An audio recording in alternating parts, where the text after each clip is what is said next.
Hello everybody and God bless. So first of all, forgive my hair. Charity has apparently reached the age of doing hair and has completely ruined mine. But this video to me, I feel like is very important. I need to hurry up and get it out.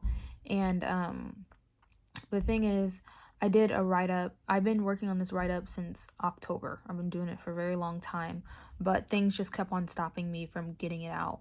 And basically, I don't feel led to go over the write-up, so that's why I'm going to leave a link down below for you guys to go to it. It's on my Notion. And so basically, real quick, just so you can understand how to use that, anything that's underlined is a link to something else. So that means you just click on that, and then anything that has a toggle, so basically it's like a sideways triangle, that means it's a click down. So if you click on it, it's just going to bring down more information. So anybody who went to my reprobate write-up, it's the same thing. But basically I'm gonna put that down below so you guys can go look at that. But what I felt led to really talk about in this video is not necessarily that. So the write-up is about what Corinthians shows love is. But I want to talk about right now is how the world has screwed up the definition of love. And personally, I feel like the definition of love that the world is using is so messed up. Like none of it is true.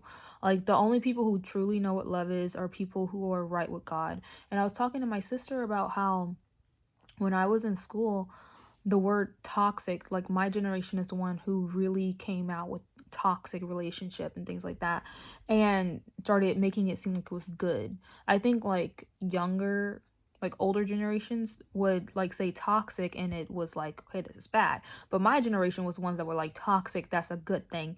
And I remember like girls would start admitting that they were toxic and guys are like, I like toxicity, I love it.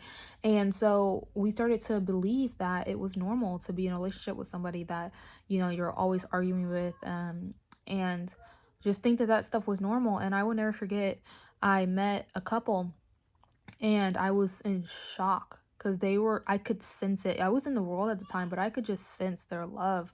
And I remember being in shock, like, this is an act, like, this is real. Like, this is a real couple. And they were on sync with everything. Like, any decision they made was like, it wasn't a decision. It was just like, it was already made. And so basically, my thing is, I personally don't think it's normal to just be constantly arguing with somebody. And yes, we're in the, like, we have sin in the world, and I think that's why that happens.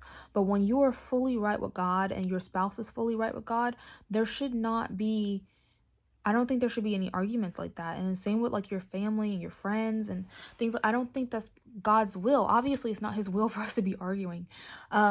So having a little bit of toxicness in your relationship or having arguments, I don't think that's normal. I don't believe that we should be saying, oh, well, that's normal. It's not okay and it's not normal. Um, Now, another thing I want to talk about is how people say that we need to love each other. So that's why we shouldn't judge, or that's why we shouldn't point out people's sins. Okay, Jesus said to love people the way that he loved us. And the people he was talking to at the time was his disciples. And one thing I love to point out to people when they say that to me, like, oh, you shouldn't be, you know, ministering and you shouldn't be like putting your religion out there like that.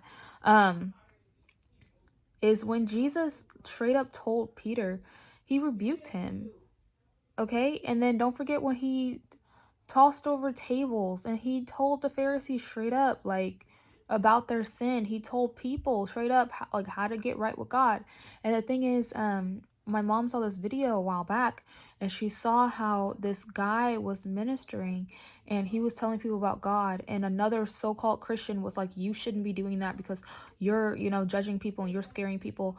And a friend of that so-called Christian was crying like, you never told me this stuff and you claim to love me. I'm on my way to hell and you never said anything.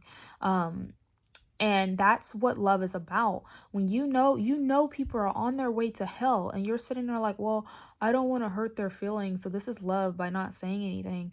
No, it's not. It's selfish. You know where they're going. You know that.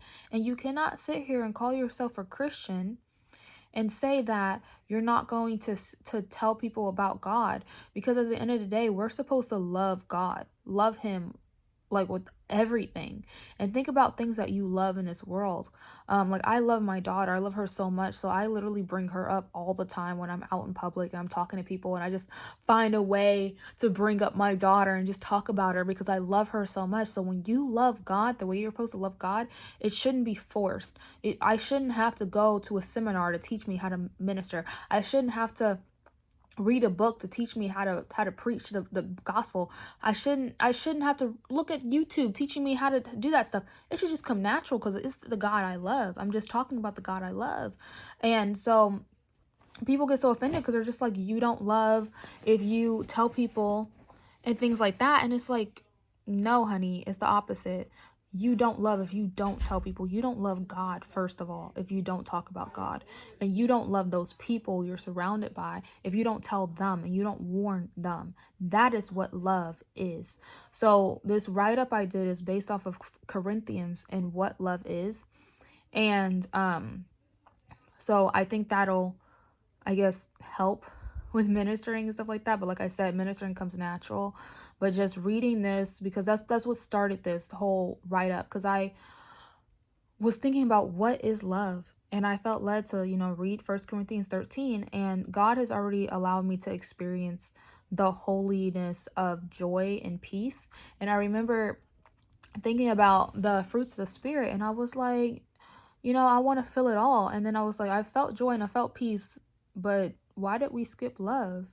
And so I felt led to do a deep study on it. So that's why I did this write-up. That's in the bottom. And then I also felt led to say what I just said, because that's not in the write-up. Everything I just said is not in the write-up. But so hopefully, you guys can find time to go through this write-up. If God leads me in the future to go ahead and go over it, I will. I just don't feel led to do it right now because I'm honestly not feeling well. So I'm gonna go ahead and just upload this. There's not gonna be any edits. I'm sorry, guys, but God bless you all. Have a nice one.